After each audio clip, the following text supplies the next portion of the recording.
Hello everyone. सो 10th के students का comment आ रहा था कि राइटिंग स्किल में हमें क्या करना चाहिए। देखो, राइटिंग स्किल एक ऐसी चीज़ है ना जो आपका मार्क्स यूँ बढ़ा सकती है और यूँ घटा सकती है। आपका अगर लैंग्वेजेस में कम मार्क्स आ रहा है तो उसका दो ही रीज़न होगा। एक तो रीज़न होगा कि आपने पूरा ही अच्छे से प्रिपेयर नहीं किया, और दूसरा राइटिंग स्किल रीज़न होगा जब आपने एकदम अच्छे से प्रिपेयर किया तो भी आपके मार्क्स नहीं आ रहे। ठीक है। सो दूसरा रीज़न बहुत ही ज़्यादा नॉर्मल है, सबके साथ होता है। इवन मेरे साथ भी होता था कि यार राइटिंग स्किल में 5 में से 3 ही मिल रहा है, 5 में से 2.5 ही मिल रहा है। कहीं ना कहीं ऐसा भी होता है कि टीचर्स भी कभी कभी मतलब फटाफट चेक करते, तो वहाँ पे वो ज़्यादा रीड नहीं करते, देखते हैं। और वैसे भी हमारी इंग्लिश तो इतनी अच्छी होती नहीं है कि हम टीचर्स से अच्छा लिख सके, तो वो एक्सपेक्ट करते कि एटलीस्ट उनके जैसी राइटिंग स्किल हम लोग लिखें, बट हम वैसा नहीं लिख सकते। ठीक, इवन आज भी हम लोग वैसा नहीं लिख सकते। मैं खुद आज भी वैसा नहीं लिख सकता, तो उसकी वजह से हमें मार्क्स कम मिलते हैं। तो क्या बोर्ड में भी ऐसा होता है? अब यहाँ पे आता है एक लक, आपका पेपर किसके पास गया है। ठीक है, अब जिसके पास आपका पेपर गया है, दो रीज़न हो सकता है कि अगर वो तमिलनाडु का कोई टीचर है या फिर ऐसा कोई टीचर है जिसको इंग्लिश बहुत अच्छे से आती है। ज़्यादातर आप लोगों ने देखा होगा तमिलनाडु के इंग्लिश टीचर्स होते हैं, तो उनकी इंग्लिश बहुत अच्छी होती है। उनके पास अगर आपका पेपर गया तो फिर बचने का चांस कम है। आप बहुत अच्छा लिखोगे तो भी 3 या 3.5 या 4 मिलेगा, और नॉर्मल लिखोगे और किसी नॉर्मल टीचर के पास गया तो भी आपको 4 मिल जाएगा। तो हम लोग लक के ऊपर नहीं रहने वाले, हम लोग मेहनत करेंगे अपनी तरफ से। हम कोशिश करेंगे कि हम उस लेवल की भी लिख सकें। तो राइटिंग स्किल के लिए मैं एक ही चीज़ बोलना चाहूँगा, और वो चीज़ सब लोग जानते हैं। देखो, रास्ता क्या है वो सबको पता होता है, चलना कैसे है वो भी सबको पता होता है, पर कोई चलता नहीं है। ठीक है, आपको भी पता है कि आपको 90% कैसे लाना है। अगर आपको 90% लाना है तो आपको रातों की नींदें उड़ानी होगी, आगे चल के अभी नहीं, अभी तो मज़े करो। ठीक है, आपको भी पता है अगर आपको 90% लाना है तो डेली आपको कांस्टेंट स्टडी करनी होगी, खुद से झूठ बोलना बंद करना होगा, प्रैक्टिस करनी होगी, रेगुलर आंसर्स को रिवाइज करना होगा, चैप्टर्स को रिवाइज करना होगा, मैथ्स के सम्स को डेली प्रैक्टिस करना होगा। सबको पता है, एवरीवन नोज 90% कैसे लाते हैं। हाँ, मतलब जो लोग स्टडी से एकदम मतलब ही नहीं रखते उनको नहीं पता होगा, बट एक एवरेज स्टूडेंट, टॉपर स्टूडेंट, सबको पता रहता है कि 90% लाना कैसे है। बट कुछ लोग ये बोलते हैं यार लाना है वो तो पता है, पर कैसे करूँ मैं वो आलसी होते हैं, वो करना ही नहीं चाहते। करना है तो आज बैठ जाओ, शुरू करो। अब सब लोग बोलते थे यार 11th में मुझे आप बता दो स्टडी शुरू कैसे करूं। ठीक है, मतलब बहुत चैनल पे कमेंट आ रहे थे कि आप मुझे बता दो 11वीं की स्टडी में कैसे शुरू करूं। ठीक है, बना दिए, मतलब मैंने नहीं बनाया, कई लोगों ने वीडियोस बनाए, उसके बावजूद उन्होंने शुरू नहीं किया। और अभी अक्टूबर में जब लेट हो रहा है तो वो 10-10 घंटा पढ़े जा रहे हैं। बोला क्यों, अब नहीं मांगोगे वीडियो कि कैसे शुरू करें स्टडीज़ को? कैसे क्या शुरू करना है भाई? अब वो इससे थोड़ी लिखना है कि तुम्हें स्टार्टिंग सोचनी होगी, है ना। इससे में कैसा होता है, राइटिंग स्किल की बात आ गई यार। इससे में कैसा होता है, स्टार्टिंग सोचना पड़ता है। एक बार स्टार्टिंग मिल जाए तो मैं शुरू कर दूंगा। स्टडीज ऐसी नहीं है, वीडियो चालू करो, स्टार्ट करो, फिक्स पैटर्न है। क्लासेस जाओ, स्टार्ट करो, कॉलेज जाओ, स्टार्ट करो, उसमें क्या इतना सोचना है। तो प्रैक्टिस ही करनी है आपको, बड़े बड़े राइटिंग स्किल की आपको अच्छे से प्रैक्टिस करनी है। यस, मुझे भी बोर होता था, सबको बोर होता है, इसीलिए सबका 90% नहीं आता। अगर आपको 90% लाना है तो सबसे कुछ तो अलग करना होगा। तुम सोचते हो यार सबकी तरह मैं मजे भी कर लूँ, सबकी तरह मैं आराम भी कर लूँ, फिर भी मेरा 90% आ जाए, कैसे ये पॉसिबल है? जो दुनिया नहीं कर रही है वो तुम करो, और जो दुनिया कर रही है वो तुम मत करो। तब तुम अलग होगे और तब तुम दूसरों से ज़्यादा परसेंटेज लाओगे। ठीक है, तो अगर लेजीनेस फील होता है कि यार राइटिंग स्किल कैसे मैं प्रैक्टिस करूं, तो कुछ नहीं होने वाला तुम्हारा। मैं अपनी स्टोरी बताता हूँ। लास्ट के 1 मंथ में मैं बहुत ही ज़्यादा बीमार पड़ गया था बोर्ड एग्जाम के, और जिस दिन मेरा साइंस का प्रैक्टिकल खत्म हुआ उस दिन मेरे को तबीयत थोड़ी सी ठीक लगी।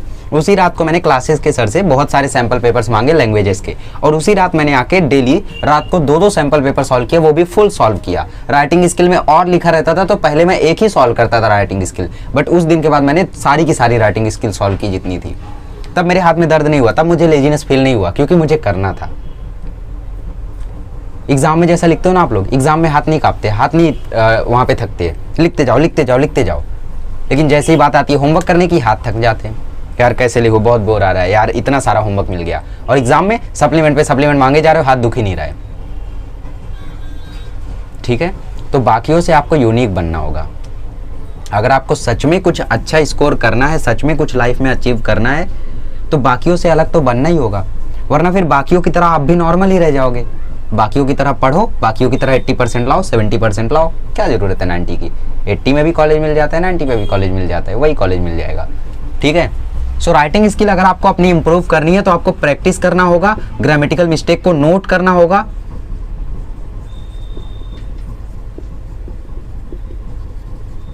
सटीक पैटर्न में लिखना होगा आपको, सिस्टमैटिक वे में, एकदम सिस्टमैटिक, जैसा पैटर्न बोर्ड को चाहिए वैसे पैटर्न में आपको लिखना होगा, ठीक है। ग्रामेटिकल मिस्टेक आपको सुधारनी होगी, कैसे? खुद से आपको चेक करना होगा, सेल्फ चेकिंग। पेपर को अपने खुद से चेक करो, आपसे बेटर कोई नहीं जानता कि आपने कहाँ पे कंफ्यूजन किया है। जैसा हम राइटिंग स्किल लिखते हैं एग्जाम में, सपोज लिख रहे और हमें कोई एक वर्ड का मीनिंग नहीं पता कि यार ये वर्ड को इंग्लिश में क्या बोलते हैं, या फिर कोई एक सेंटेंस है जो आप लोग सोच रहे हो कि यार ये सेंटेंस सही है या गलत है, कन्फ्यूजन हो रहा है, तो आप जानते हो आपने राइटिंग स्किल लिखते समय कहाँ पे कन्फ्यूजन किया है। मे बी वो टीचर ना पकड़े, उस मीनिंग को वो टीचर कुछ और समझ के करेक्ट दे दे, बट आप जानते हो कि आपने गलती कहाँ की है। तो खुद से पेपर को चेक करो। मेरे भी स्कूल में मराठी में 80 में से 74 आए थे, इंग्लिश में 80 में से 72 आए थे स्कूल में, और बोर्ड में 80 में से 73 आए, 80 में से 68 आए इंग्लिश में और मराठी में, ठीक है। तो सेल्फ चेकिंग करो। मैं भी अब स्कूल में जब टीचर्स चेक कर रहे हो तो उन्होंने ध्यान से ना देखा हो मेरी गलतियों को, इसलिए मराठी में 1 मार्क्स कम आया उससे, और इंग्लिश में 4 मार्क्स कम आया। तो अपनी गलतियों को आप जानते हो, तो कैसे चेक करोगे? आप उस लाइन को गूगल ट्रांसलेट पर डालो, गूगल पे डालो, सब कुछ सुविधा आपके पास अवेलेबल है, और देखो कि उसको इंग्लिश में क्या था और आपने क्या लिखा है, तब आपको पता चलेगा ना आपने गलती कहाँ की है। तो जब सेल्फ चेकिंग करोगे तो आपकी ग्रामेटिकल मिस्टेक भी इंप्रूव होगी, प्लस आपको कैंसलेशन गायब करना होगा एकदम। ये मैं इंग्लिश, हिंदी, मराठी तीनों के लिए बता रहा हूँ। कैंसलेशन एकदम गायब करना होगा, कैंसलेशन होना ही नहीं चाहिए इससे में कैंसलेशन ही आपकी राइटिंग को बकवास बनाता है, और राइटिंग रखनी है आपको नॉर्मल। कर्सिव लिखते हो तो ठीक है, बट अंग्रेजों वाली कर्सिव मत लिखना, ऐसा लिखते ना, ये क्या लिखा है मैंने, नॉर्मल लिखा है पर पढ़ने में आ रहा है नहीं, तो ऐसी कर्सिव नहीं चलेगी भाई। कर्सिव लिखना है तो ये वाली लिख लो, चलेगा,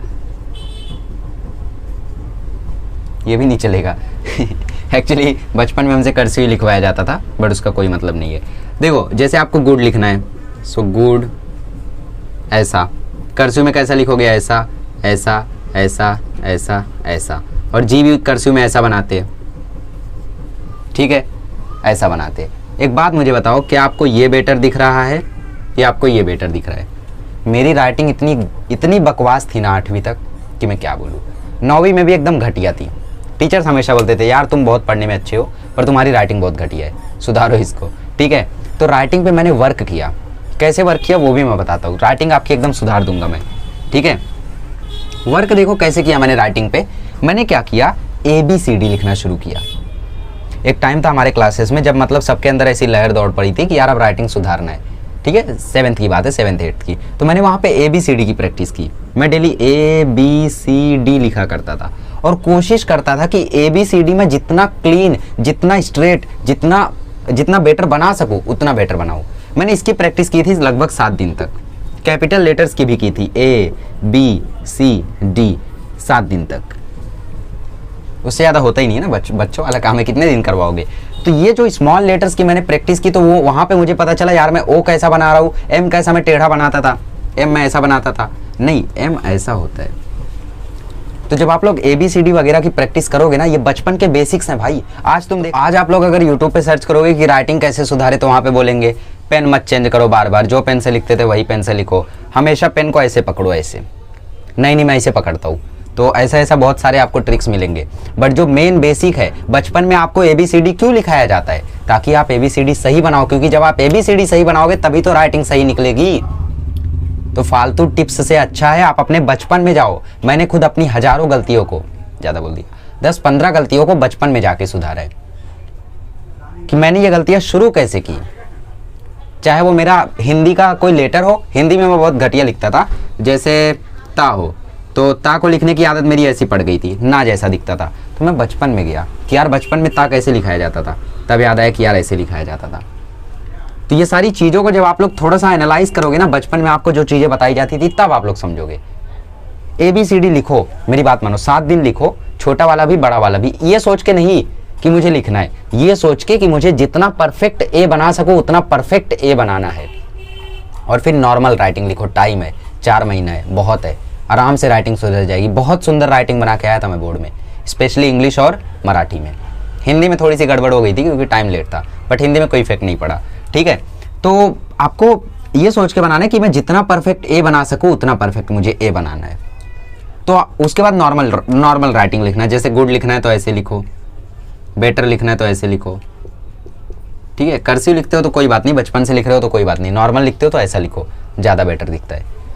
तो आपको नॉर्मल राइटिंग यूज़ करनी है, कैंसलेशन अवॉइड करना है, सिस्टमैटिक पैटर्न में जाना है। ये तीन चीज़ें कैंसलेशन, नॉर्मल और सिस्टमैटिक पैटर्न, ये सिर्फ 3 चीज़ें आपको दिला देंगी 3 मार्क्स।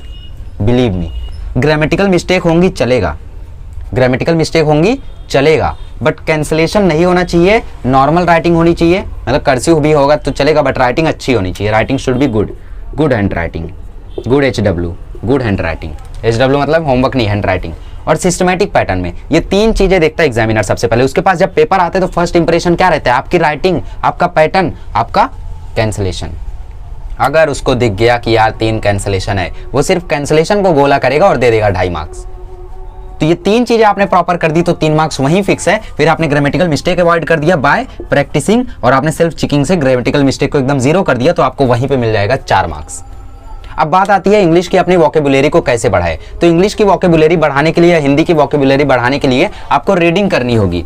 जैसे नागर जी कहा करते थे कि मैंने लिखने से पहले बहुत पढ़ा था, क्योंकि लिखने से पहले पढ़ना पड़ता है। तो पढ़ो, ढेर सारी राइटिंग स्किल को पढ़ो, तब आपको समझ में आएगा कि किसी एस्से को कैसे शुरू करें, किसी लेटर राइटिंग को कैसे शुरू करें। जितना पढ़ सकते हो उतना पढ़ो, उसके बाद लिखना शुरू करो। तो प्रैक्टिस प्रैक्टिस प्रैक्टिस। याद रखो, अगर आपको बाकियों से अच्छा करना है तो बाकियों से अलग करना होगा। जहां पे बाकी लोग फेल होते हैं वहां पे पास होना होगा, जहां पे बाकी लोग लेजी हो जाते हैं वहां पे आपको फास्ट होना होगा। ठीक है, तो आज से ही प्रैक्टिस इसकी शुरू कर दो। 1 दिन में कितना करना है, 2 दिन में कितना करना है, वो सब आप पे डिपेंड करता है। जिस दिन आपको लगे कि अब आपकी राइटिंग स्किल ठीक हो गई है तो धीरे धीरे कम कर देना, फिर 1 हफ्ते में 1 ही बार करना, 2 हफ्ते में 1 ही बार करना, ऐसा कर देना। ठीक है, चलिए और कोई डाउट हो तो कमेंट कर दीजिए, मैं उसके भी ऊपर वीडियो बना दूंगा।